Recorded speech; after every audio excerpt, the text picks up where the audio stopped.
Pagi hari itu, cuaca sedikit mendung. Awan hitam pun menghiasi langit. Sepertinya hujan deras akan turun. Tapi hal itu tidak menyurutkan niat Martha untuk berburu barang-barang untuk berjualan es teh jumbo. Tahun ini Martha baru saja menamatkan sekolahnya. Bosan selama 12 tahun belajar membuat Martha enggan meneruskan pendidikannya ke jenjang yang lebih tinggi. Baginya, terus-terusan belajar selama 12 tahun sudah cukup. Kini saatnya dia menghasilkan uang. Bukan dengan bekerja dengan orang lain, tetapi dengan cara berjualan. Martha ingin membuka gerai es teh jumbo yang saat ini sedang laris manis, apalagi di kalangan anak muda. Di antar abangnya, Martha pun pergi berbelanja ke pasar. Lalu tibalah hari pertama ia berjualan. Ketika membuka gerai es teh jumbo untuk pertama kali, jantung Martha dak-dikduk. Tetapi dalam hati, ia berdoa, semoga usahanya laris manis. Martha pun duduk manis sambil bermain ponsel menanti datangnya konsumen. Lalu datanglah pembeli pertama. Martha pun bangkit, lalu melayaninya dengan seramah mungkin. Hari itu tidak banyak pembeli, hanya terjual 6 cup saja. Tapi tidak apa-apa, namanya juga baru buka. Wajar kalau masih sepi pelanggan. Pas jam 6 sore, Martha pun menutup gerainya, lalu pulang ke rumah. Sesampainya di rumah, Martha pun bercerita pada orang tuanya tentang usaha barunya. Sambil menepuk punggung Martha, orang tuanya memberi semangat dan mengingatkan Martha untuk tidak mudah menyerah. Martha pun mengangguk sambil tersenyum lebar. Seiring berjalannya waktu, semakin lama dagangan es teh jumbo Martha mulai menunjukkan kemajuan. Bukan lagi cuma 6 cup. Sekarang Martha bisa menjual 30 hingga 50 cup es teh jumbo setiap hari. Yang paling membuat Martha senang ketika ada warga yang mengadakan hajatan di sekitar tempat ia berjualan. Biasanya para undangan suka membeli es tehnya. Hingga pernah suatu hari Martha menjual hampir 100 cup di hari itu, ketika ada warga yang mengadakan resepsi pernikahan. Martha senang sekali. Ia tak menyangka usahanya bisa semaju itu. Lalu, selang beberapa waktu, Martha melihat beberapa meter dari tempatnya berjualan, ada seseorang menjual dagangan yang sama dengan dirinya. Seorang wanita berumur sekitar 30-an. Wanita itu bernama Mbak Tari. Martha tidak mempermasalahkan. Seandainya ada orang yang menjual produk yang sama dengan dirinya. Yang penting, aku tidak boleh mengubah kualitas daganganku, batin Martha. Ia meyakini kalau rezeki gak akan pernah pergi kemana. Tetapi keanehan demi keanehan mulai dialami Martha. Dimulai saat ia ingin menutup gerainya. Ia melihat penampakan anak kecil bermata merah dengan tubuh kurus yang dipenuhi koreng. Tetapi yang membuat Marta menjerit adalah ketika sosok anak kecil itu menyeringai memamerkan gigi-giginya yang runcing. Secara mendadak berlari ke arahnya, seakan ingin menerjang dirinya. Teriakan Marta mengagetkan orang-orang sekitarnya. Tapi sosok itu tiba-tiba menghilang begitu saja.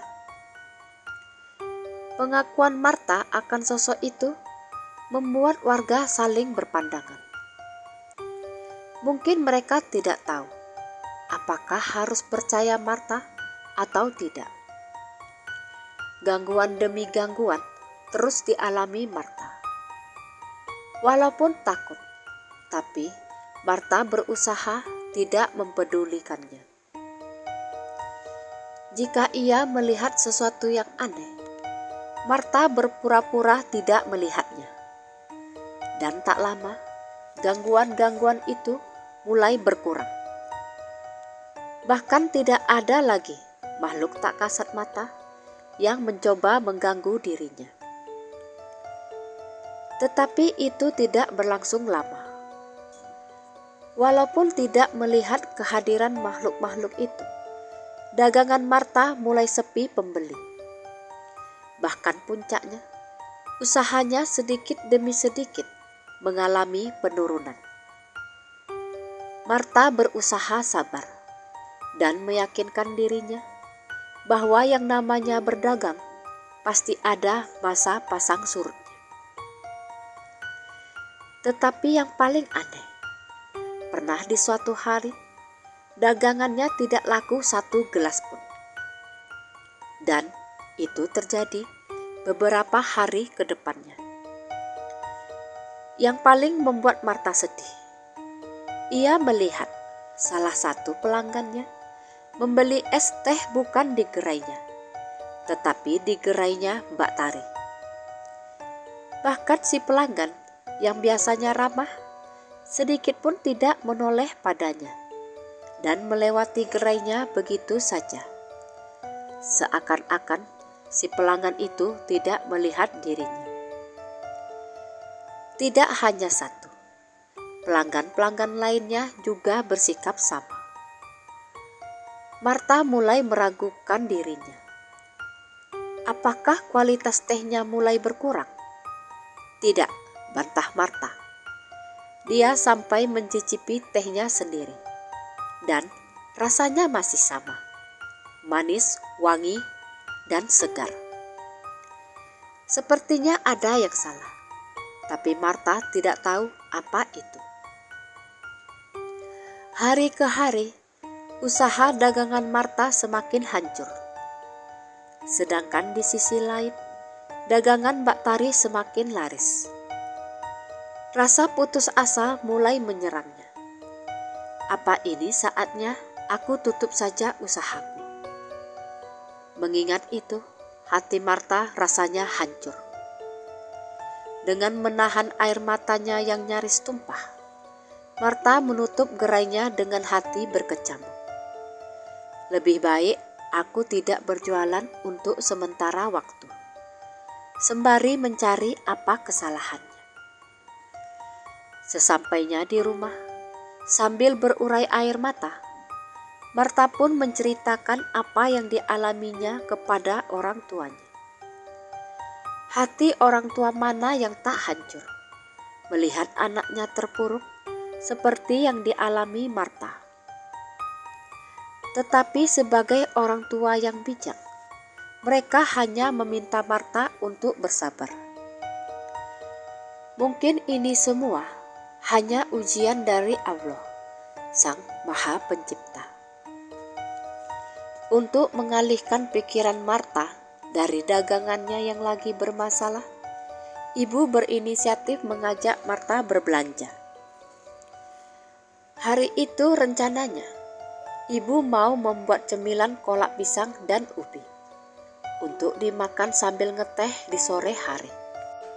Marta pun menyetujui ajakan ibu.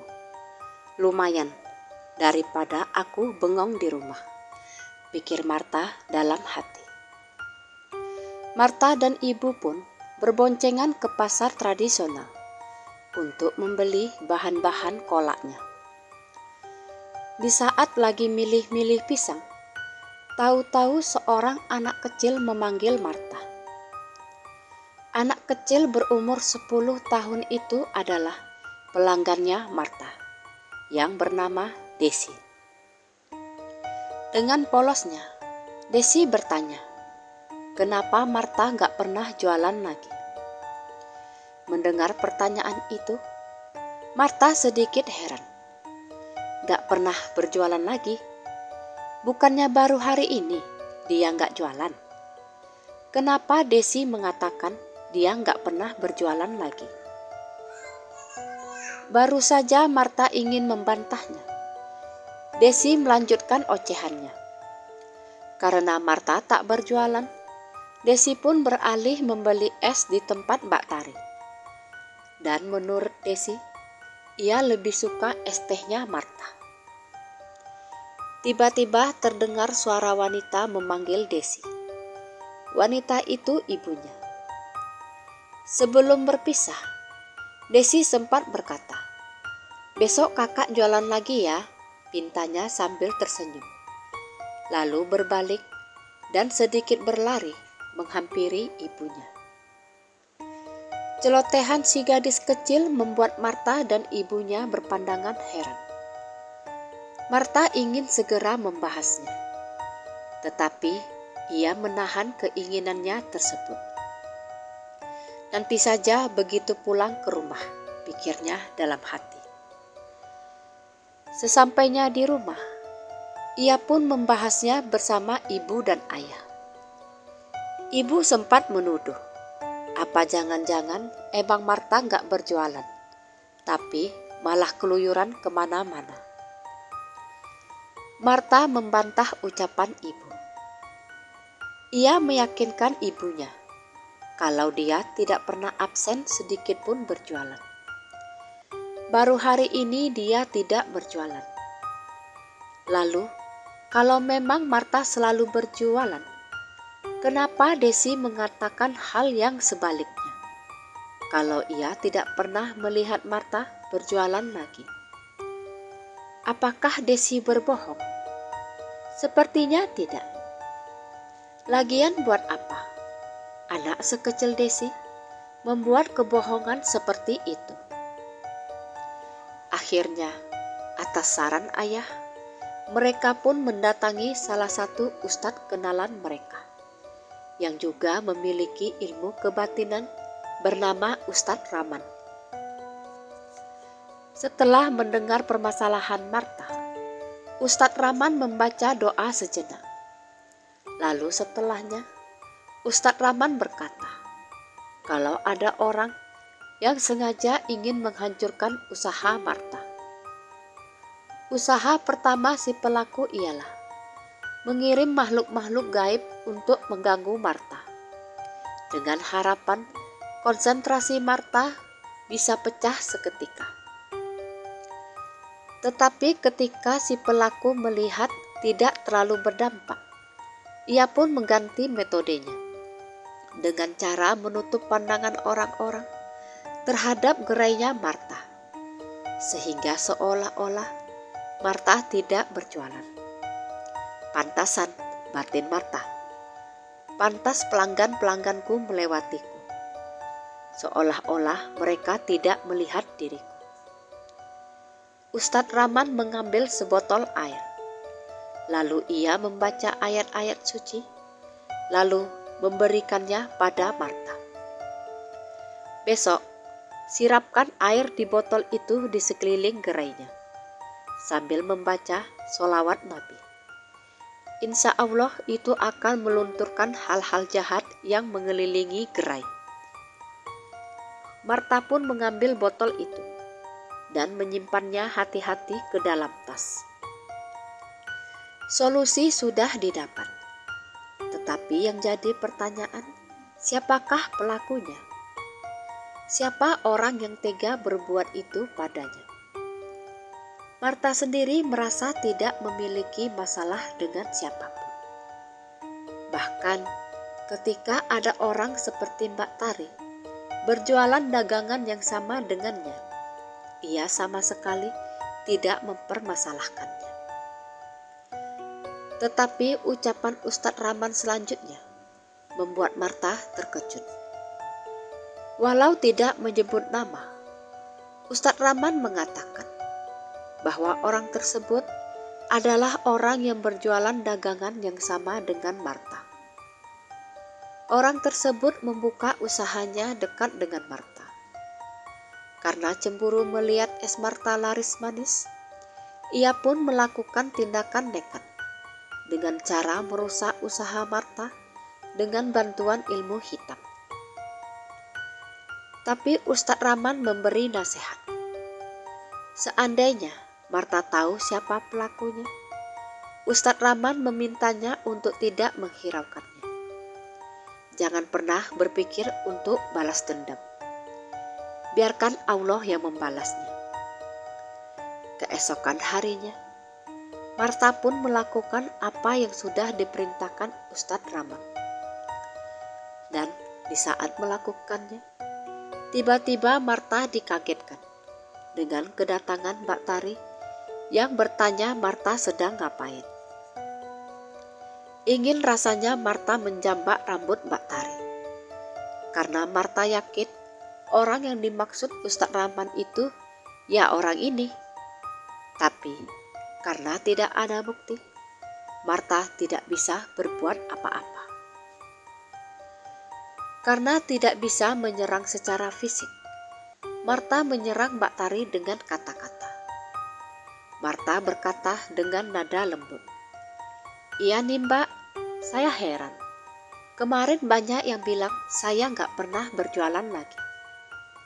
Padahal saya selalu jualan loh, gak pernah sekalipun saya absen. Karena saya curiga, saya datangi Pak Ustadz. Inilah air pemberian beliau. Beliau bilang, kalau memang ada orang yang ingin menghancurkan usaha saya dengan cara menutupnya dari pandangan orang-orang. Semoga air pemberian beliau bisa melunturkan segala ilmu jahat yang ada di sini." Heran ya Mbak, kok masih ada orang-orang yang bersekutu dengan hal-hal seperti itu. Apa mereka nggak takut Tuhan? Padahal udah banyak loh cerita-cerita tentang kematian aneh orang-orang yang bersekutu dengan setan. Serem-serem loh ceritanya Mbak. Kalau saya sih gak mau mati dengan kondisi aneh-aneh seperti itu. Malu Mbak diliatin orang-orang nantinya.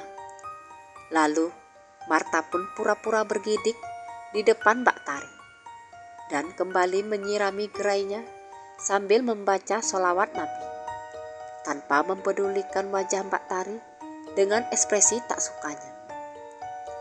Alhamdulillahnya, usaha itu berhasil. Dagangan Martha pun kembali laris manis. Rupanya tidak hanya Desi yang mengatakan Martha tak pernah berjualan. Pelanggan-pelanggan lainnya juga merasakan hal yang sama. Mereka melihat gerai es teh Martha tutup berhari-hari. Lalu, bagaimana dengan dagangan Mbak Tari? Justru dagangannya makin sepi dan pada akhirnya gulung tikar. Bahkan Mbak Tari tidak pernah terlihat lagi. Menurut orang-orang, dia sudah pindah rumah. Martha menanggapi berita itu dengan santai. Mbak Tari, kenapa lahar seperti ini? Padahal kita berdua bisa berjualan bersama-sama. Gak ada masalah sebenarnya. Kalau saja hatimu tidak diliputi rasa dengki dan iri hati. Tapi sudahlah, seperti ucapan Pak Ustadz Rahman, tak baik menyimpan dendam. Maka Martha hanya bisa mengikhlaskan apa yang sudah terjadi sebelumnya dan berharap dalam hati, semoga Mbak Tari, dimanapun kau berada, kau segera bertobat.